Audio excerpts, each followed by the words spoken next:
If these walls could talk, what a story they could tell.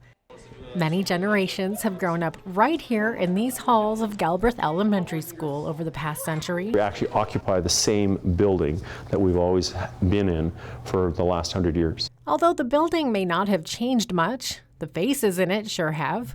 And some of them, the faces of former principals, continue to guard the halls. And we noticed that there were 4 principals that we did not have a picture for. And one of them was Sergeant Phillips. Sergeant Frederick Phillips, a forgotten face with a name just barely legible. Instead of a photo, a bronze plaque hangs on the wall in honor of the 34-year-old principal who fought and died in World War I.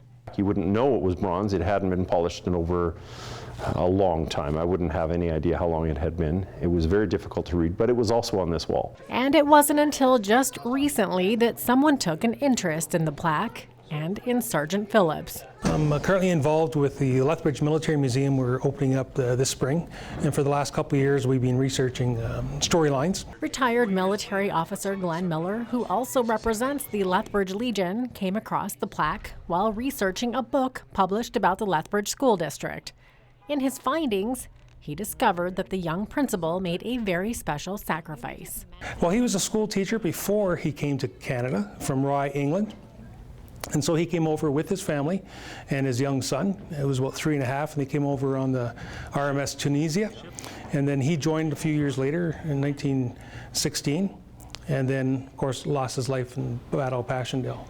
Miller decided that Sergeant Phillips should no longer remain nameless, much less faceless. So before school started this year, in late August, I came to the school and talked to the principal. I took it with her permission, and we got it shined up.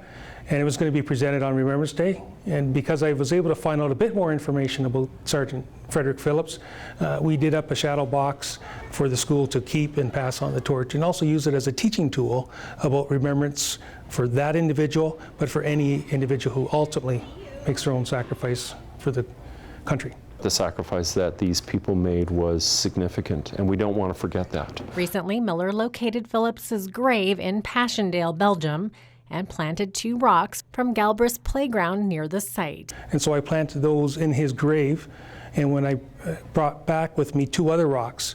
And so, as another way of engaging with the children, every day when you're out there in the school ground playing and laughing, he would be smiling, because that's what he'd want for his children. But then again, if he's out there on the supervision and you're bullying, he would not be impressed. And so it's a way of just kind of reinforcing today's values using history from the school.